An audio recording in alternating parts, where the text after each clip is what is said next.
Sans plus tarder, on passe à la première conférence avec cet intitulé Tendance mondiale du numérique. Qu'en est-il de l'Algérie? Celui qui va la présenter, c'est M. Souheil Gessoum, qui est CEO Alpha Computer et président du syndicat national du patronat citoyen du numérique. M. Gessoum,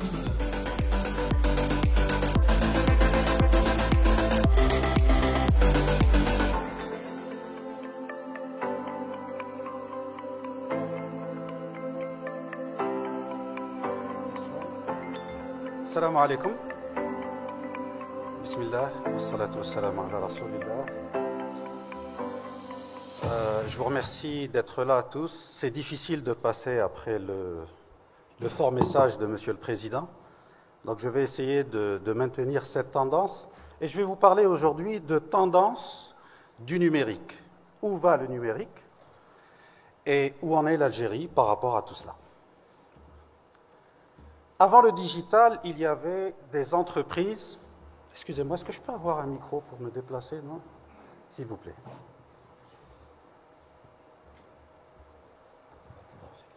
Merci, c'est mieux comme ça. Alors, avant le digital, nous avions des entreprises qui interagissaient à l'intérieur en format silo.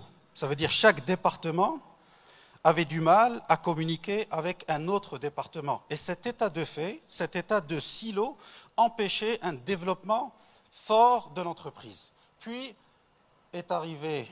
Alors, excusez-moi, j'ai besoin de quelques instants pour m'adapter. Voilà, bon, ça marche, ça va être difficile. Alors, donc, il y a 25 ans, avec l'apparition du digital, enfin, pas l'apparition du digital, mais on va dire la consolidation et la forte arrivée du digital, cet état de silo a complètement disparu. Et nous avons vu des entreprises de niveau mondial, Walmart par exemple, qui est arrivé sur le marché avec de nouveaux concepts, tels que le EDI par exemple, Electronic Data Interchange, où les supermarchés Walmart diminuaient les coûts par des alertes sur les baisses de stock. Donc à chaque fois qu'il y avait que le Coca-Cola atteignait par exemple 20 pièces, il y avait une alerte qui était envoyée au fournisseur et le fournisseur arrivait avec de la marchandise d'une manière transparente, sans intervention humaine. Walmart arrivait aussi avec un concept qui était tout nouveau, et ben c'était le paiement par carte murale. Ça veut dire qu'il n'y avait plus de personnes qui enregistraient le paiement, il n'y avait plus de caissières, mais il y avait un paiement électronique sur mur. Et tout cela permettait une réduction des coûts qui était très importante, et ça a fait de Walmart l'une des chaînes de supermarchés les plus importantes au monde.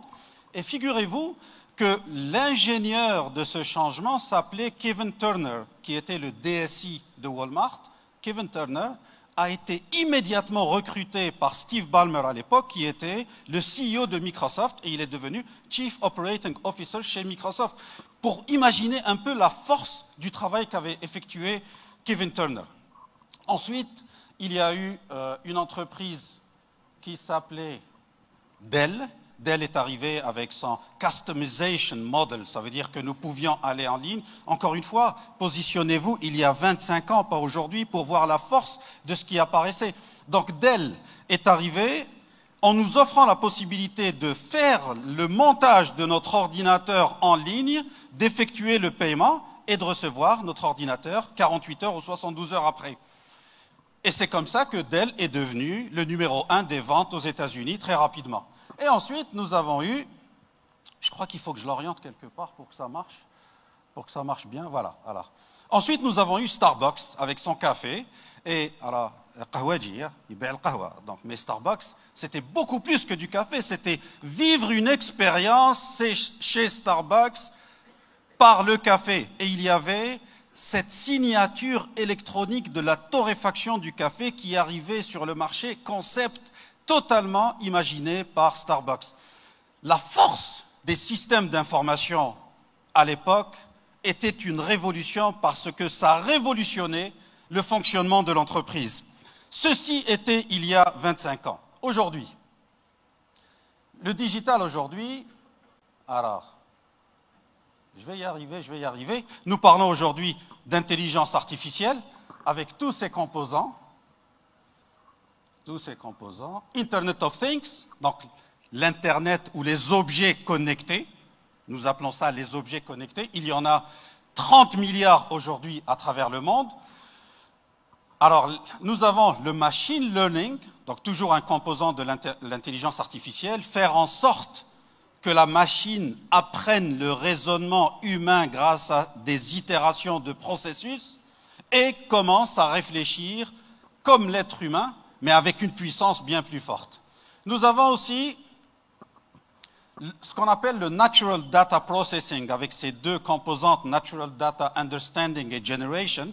Alors, pour vous résumer ça, quand vous parlez à votre téléphone Siri, vous lui dites « Siri, quel temps fait-il aujourd'hui ?» Ça, c'est du Natural Data Understanding. Ça veut dire que Siri va vous comprendre, la machine va vous comprendre. Et Natural Data Generation, eh ben, la machine va vous répondre. Siri va vous dire, eh ben, il fait aujourd'hui 10 degrés à Alger, temps brumeux, etc. Ensuite, nous avons l'augmented reality. Souvenez-vous, le Pokémon Go, il y a quelques années, et le Pokémon Go, c'était un jeu bâti autour de l'image avec une réalité virtuelle. Donc, les gens se baladaient avec leur téléphone. Donc, vous voyez l'image, mais avec des additifs à cette image. C'était cela, c'est cela, l'augmented reality. Nous avons aussi le big data. Et le big data, c'est impressionnant parce que nous faisons affaire à des milliards d'octets que nous devons traiter, que nous devons analyser et transformer en information. Ça, c'est le big data. Et bien évidemment, la blockchain. Comment sécuriser tout ce qui est en train de se faire aujourd'hui avec une sécurité totale et absolue, c'est la blockchain. Nous avons également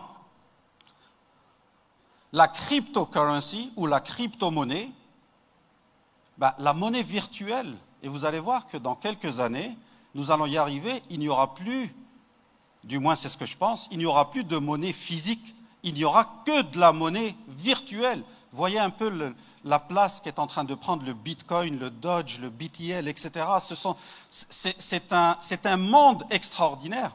Malheureusement, la crypto-monnaie est interdite en Algérie aujourd'hui. C'est un point qu'il va falloir revoir ou du moins étudier. Et que va-t-il se passer demain? Alors ça, c'était aujourd'hui. On va revenir à l'Algérie, où est-ce qu'on en est par rapport à tout cela? Qu'est-ce qui se passera demain? Inch'Allah.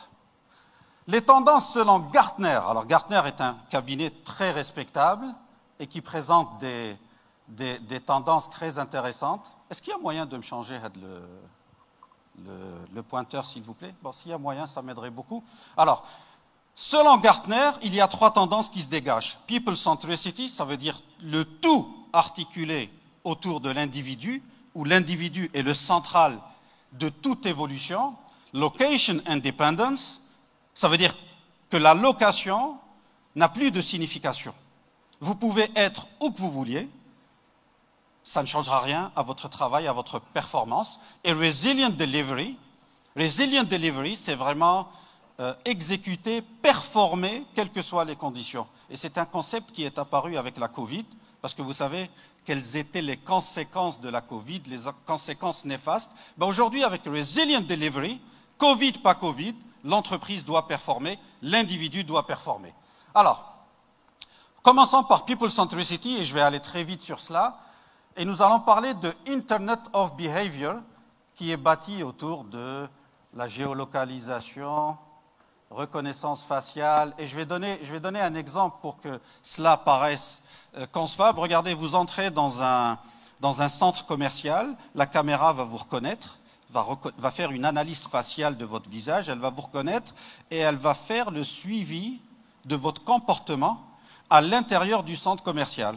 Et à travers le suivi de ce comportement, la caméra ou le système va analyser ce comportement et les prochaines fois, vous allez recevoir soit des publicités customisées, donc personnalisées en fonction de votre comportement, en fonction de vos besoins. Si vous prenez un produit, que vous le regardez, que vous ne l'achetez pas, c'est qu'il y a un certain désir d'acquérir ou besoin d'acquérir ce produit, et donc le système saura que vous avez un intérêt par rapport à ce produit-là.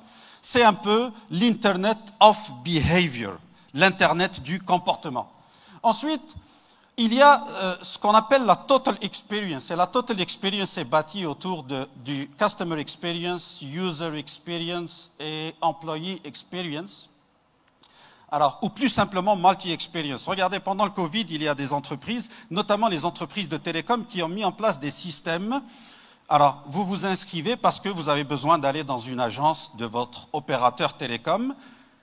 Vous êtes inscrit, donc vous pensez arriver à l'agence autour de 10 heures.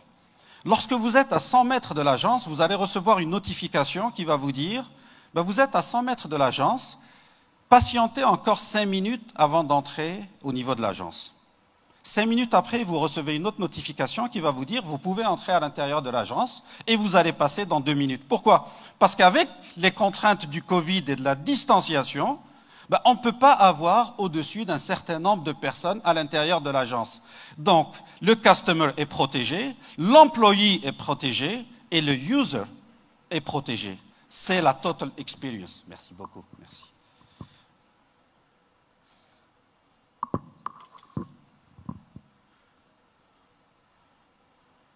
Notre Magic Rania m'a ramené un outil qui marche beaucoup mieux. Il y a ensuite le Privacy Enhancing Computing. Et regardez la data que nous récoltons aujourd'hui par rapport à l'individu. Il y a un problème de privacy, il y a un problème de confidentialité de cette information. Alors aujourd'hui, il y a ce qu'on appelle le Privacy Enhancing Computing. Ça veut dire qu'il y a un environnement de confiance où cette data est récoltée, où cette data est transférée et où cette data est traitée. Et cela est fait dans un environnement totalement sécurisé. Location Independence, je ne vais pas trop m'attarder dessus et je vais parler de Distributed Cloud. Ça veut dire qu'aujourd'hui, nous n'avons plus un cloud majeur qui va se situer aux États-Unis ou en France ou n'importe où dans le monde où nous connecter, mais une multitude de clouds qui vont se rapprocher de l'individu pour plusieurs raisons, parce qu'il va y avoir moins d'impact par rapport aux incidents de réseau, meilleure performance et coûts de gestion réduits, etc. Et surtout, un taux de latence qui sera nettement réduit. Et je tiens à saluer nos amis de Icosnet qui viennent de lancer, il me semble, la semaine passée, leur cloud à Oran, dans un souci justement de distributed cloud. Donc merci beaucoup. Et on ne peut pas dire que les choses soient faciles pour Icosnet aujourd'hui parce que la législation est vraiment très, très, très complexe par rapport au cloud. Ensuite, nous avons le Anywhere Operations en 2 mots. Qu'est-ce que le Anywhere Operations? Eh bien, tout simplement, vous pouvez travailler où que vous soyez. Avant, ce qui se passait, c'est que dans une entreprise, un employé pouvait être là où il voulait et il pouvait travailler. Demain, nous irons encore plus loin parce que vous n'aurez même pas besoin de votre ordinateur, vous aurez besoin d'aller dans n'importe quel endroit où il y aura un ordinateur, vous connecter à votre environnement, à votre cloud, à votre service provider, et vous aurez tout votre environnement où vous pourrez travailler d'une manière sécurisée. C'est ce qu'on appelle c'est ce qu'on appelle le Working Anywhere. Le Cyber Security Mesh maintenant, alors il est vrai que le Covid-19 a complètement changé le paradigme du business aujourd'hui. Et donc le cyber security permet de sécuriser tout ce système dont nous parlons et ne pas compter uniquement sur un antivirus local. Parce que accéder à un cloud, vous avez besoin de travailler dans un environnement sécurisé. Et la sécurité est devenue un point focal. J'ouvre une parenthèse pour dire que pour l'Algérie, c'est un point fondamental aujourd'hui, parler de sécurité. Alors, Resilience Delivery, alors comme je l'ai dit tout à l'heure, c'est pouvoir performer où que vous soyez, dans n'importe quel environnement. Covid, pas Covid, l'individu doit performer, l'entreprise doit performer. Alors, et ceci, bien évidemment, grâce aux technologies. Il y a aussi le AI Engineering autour de ces trois composants, le Data Ops, le Model Ops, le DevOps, qui permet un changement dynamique du code. Changement dynamique, ça veut dire en quelque sorte automatiser du code. Et enfin, nous avons The Path to Hyper Automation. Aujourd'hui, ce que nous vivons, c'est que nous essayons d'automatiser nos tâches. Mais là où nous voulons aller, c'est que tout soit automatisé. Tout soit automatisé. C'est ce que nous appelons le hyper automation. Alors, quelles sont les menaces par rapport à cela? Il y a 1,6 milliard de smartphones vendus par an, 34 milliards d'objets connectés en 2020, 34 milliards d'objets connectés. Imaginez toutes ces données qui circulent, c'est impressionnant. Et 80% du trafic venant des vidéos streaming, Netflix occupant 15% de la bande passante mondiale. Arrêtez de regarder les films parce que c'est en train de bousiller la planète. Hein. Plus de Netflix, ça va être difficile d'ailleurs de ne plus regarder Netflix. Sans parler de la télévision sur Internet. Est-ce qu'il y aura un effondrement du net entre 2030 et 2050? Beaucoup de gens le prédisent. Hein. Effondrement du net. Effondrement, ça veut dire khlas, pas d'Internet, ça va être compliqué de vivre comme ça. Congestion des réseaux. Y aura-t-il une congestion des réseaux? Utilisation de machines de plus en plus puissantes, croissance fulgurante du mobile, apparition de services, explosion de l'échange de données, et donc une saturation du réseau. Quand il y a saturation du réseau, qu'est-ce qu'on fait? On redémarre le tout, on arrête le tout. De plus, hausse de l'empreinte énergétique de 9% par an, grande consommation de métaux rares et critiques, l'indium. Pour ceux qui sont très familiers avec les composants informatiques, l'indium, c'est l'un des composants de fabrication des écrans. C'est un métaux rare. C'est un métal rare, pardon. Et de plus en plus rare parce qu'on l'utilise à fond. Et il y a une croissance de son exploitation. Donc, ce métal risque de disparaître et donc risque d'impasse technologique. Alors, l'effondrement est-il pour demain? Il y a plusieurs écoles. Hein. Il y en a qui vont dire non, pas du tout, parce qu'il y a de nouvelles bandes passantes avec des réseaux FTTH, avec des capacités dorsales monstrueuses, avec une diminution de la consommation énergétique d'Internet de 90% en 10 ans, optimisation des appareils, organisation plus décentralisée, etc., etc. Extinction quand même? Oui, non? Regardez, même si les ingénieurs réussissent finalement à s'adapter à l'explosion de données, en décuplant le nombre de fibres optiques, d'un point de vue environnemental et économique, cela obligerait à renouveler toujours plus vite les serveurs, les terminaux, les box ADSL, nous pourrions de toute façon être amenés à débrancher Internet pour une raison environnementale et même vitale d'ici 20 à 30 ans. Débrancher au khlas, ma cache Internet. Ma cache Internet. J'ai du mal à imaginer la vie sans Internet. Alexandre Monin, qui est philosophe et enseignant, chercheur en stratégie digitale au Chigoul, plutôt que de penser des futurs impossibles, avec des smart cités, des objets connectés qui, s'ils se multiplient, ne seront de toute façon pas utilisables, nous devrions plutôt penser du futur habitable, c'est-à-dire sans numérique. Ma cache numérique, ma cache téléphone, ma cache qui يسحقني le président, لازم يجيني للدار يبعث لي واحد باش نهضر معاه. Il n'y aura plus de téléphone. On a du mal à imaginer ça. Hein. Moi, je ne crois pas à cette théorie. Je pense que la technologie va sans cesse évoluer. Je pense qu'à un certain moment, nous allons nous réunir pour parler sérieusement environnement, pour diminuer l'empreinte énergétique, etc.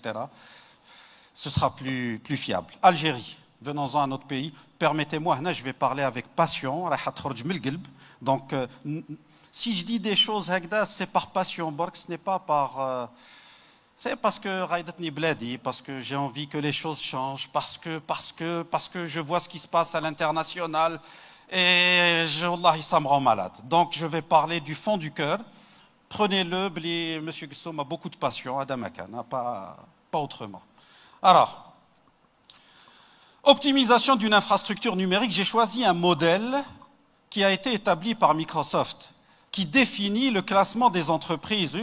Les entreprises peuvent avoir une infrastructure basique, manuelle non coordonnée, jusqu'à management complètement automatisé, ressources utilisées dynamiquement, service level agreement lié au business, intelligence artificielle fortement exploitée, actifs stratégiques. On est fin centre de coût. Et vous savez ce qui se passe fin centre de coût? Le DSI va tout le temps faire de la demande. J'ai besoin d'acheter des ordinateurs, j'ai besoin d'acheter des serveurs. Ou le management, il dit, asma, bzaf masarif l'IT ta'akoum, mais jabna walou. Et de l'autre côté, complètement de l'autre côté, dynamique, ben, tout est automatisé, tout fonctionne dynamiquement et les systèmes d'information sont un vrai actif stratégique pour l'entreprise. Où se situe l'entreprise algérienne à votre avis? Ben, malheureusement, la plupart de nos entreprises sont encore infrastructures manuelles non coordonnées. Ces dernières années, nous avons vu un léger shift vers centres de coûts relativement efficients. Et croyez-moi, je n'ai pas vu d'entreprise algérienne se situant ici. Nous avons 2 ou 3 entreprises qui se situent là, mais nous avons une grande faiblesse à ce niveau. Très, très grande faiblesse. C'est le manque de l'exploitation des systèmes d'information, de la prioritisation des systèmes d'information qui pose problème en Algérie.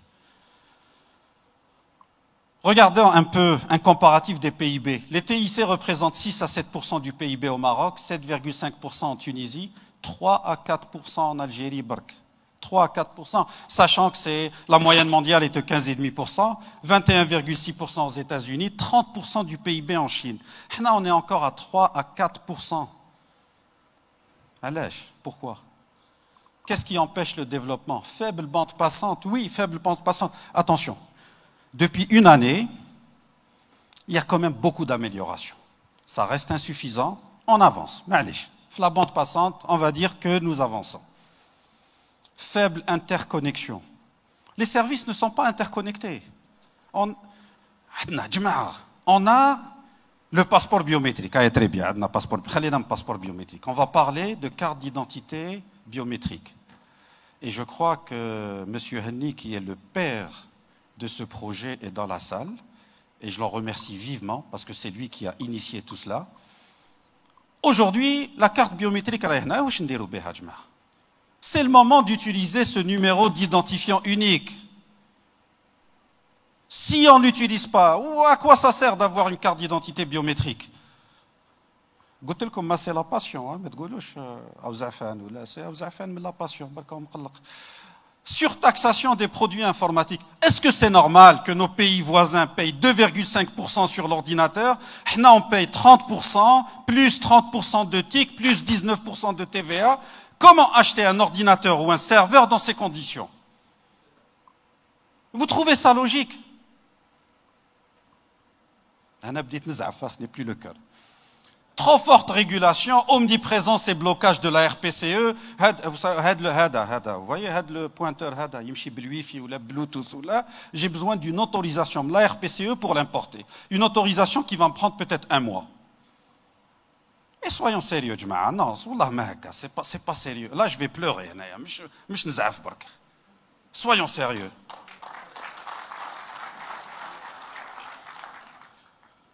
Problème culturel, oui, problème culturel, pourquoi? Parce qu'on n'imagine pas que ce qu'a fait Walmart, ce qu'a fait Dell, ce qu'a fait Starbucks, ce qu'a fait General Electric est possible chez nous. Oui, c'est tout à fait possible, Adna. Oui, c'est tout à fait possible. Nous pouvons le faire. Nous devons faire en sorte que les systèmes d'information et que le numérique soient la base de notre développement. Parce que si on n'a pas Hadouma, on n'aura pas de développement. Voilà, marché informel, transformation. Il n'y a pas de numérique, il n'y aura pas de développement. Domaine où nous pouvons exceller. Là, je vais être plus positif, parce qu'il y a des domaines où nous pouvons exceller vraiment. Exportation de services. Adna des jeunes, je travaille avec eux tous les jours dans mon domaine. Ils sont impressionnants. Les jeunes de l'école l'école supérieure d'informatique, Inch'Allah, dans le futur, l'école d'intelligence artificielle. Je lance un appel. Il nous faut une école de cybersécurité. Il nous faut une école de cybersécurité, on en a besoin. Beaucoup de pays sont en train de faire des pas énormes pour la cybersécurité. Nous avons besoin de ça. Donc les jeunes Ta'na sont excellents. Exploitons les jeunes Ta'na, exploitons la ressource humaine. Exportation de logiciels, oui, nous savons développer, nous savons coder. Il y a des gens dans la salle qui développent des merveilles. Laissons-les innover, laissons-les exporter. Moi, je veux dire une loi à l'exportation. 1 mois après, Dire une autre loi, non, on a fait erreur, on a bloqué, non, les devises, vous ne pouvez plus les utiliser. On a besoin de cohésion et de cohérence. Centre d'appel. Centre d'appel. Regardez les centres d'appel. 166 000 emplois au Maroc en 2018. Revenus de 600 millions d'euros en 2018 au Maroc à l'exportation. Ch'hal on fait 3, 4 millions, 5 millions d'euros. Pourquoi? Parce que un centre d'appel, les 20 autorisations, il te faut 2 ans pour l'ouvrir le centre d'appel. Alors, qui parle mieux français que l'algérien? Qui parle mieux anglais que l'algérien? Qui pourrait parler mieux espagnol que l'algérien? Nos forces, nous devons les exploiter. Inch'Allah, nous avons 600 millions d'euros. On fera 1 milliard. Domaine stratégique à gérer par les TIC, gestion de l'informel, parce que je ne vais pas empiéter sur le panel. Il y a des sommiteurs qui donc je m'incline. Ciblage des subventions, ça fait des années qu'on a ciblage des subventions par les systèmes d'information, par le numérique. Il n'y a que le numérique qui permettra le ciblage des subventions. Nous avons l'identifiant unique. Ensuite, dématérialisation des procédures d'import-export, dématérialisation du registre de commerce, procédures d'investissement, autorisation, agrément, en ligne. Tout ça doit être en ligne. Ça suffit, on veut avancer. On veut, je veux avancer. N'avancer wahdi, machi wahdi, on va avancer. Voilà notre état aujourd'hui. Parce qu'on a envie d'avancer, on veut avancer, on n'y arrive pas. On n'y arrive pas. C'est comme ça, c'est un cri de cœur. Comme ça. Mais si on avance, voilà ce que nous fêterons. Mais si tu as la qualification Coupe du Monde, là, c'est dépassé tout ça. On veut fêter la victoire de l'Algérie, les domaines économiques, les TIC, l'exportation. Mais depuis, on doit aller les séminaires internationaux. On a une équipe algérienne extraordinaire. Nous voulons plus d'Algériens. C'est ce que nous voulons, c'est ça. Et ça c'est mon rêve. Et je terminerai sur cette note positive. Walt Disney a dit, if you can dream it, you can do it. Anna, je rêve de ça. Et je sais que nous pouvons le faire tous ensemble. Le président l'a dit, tous ensemble. Merci beaucoup.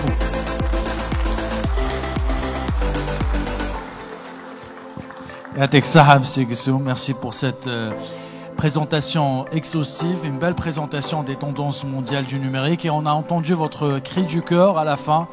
Vous avez appelé à la création d'une école de cybersécurité, à libérer les esprits, les initiatives.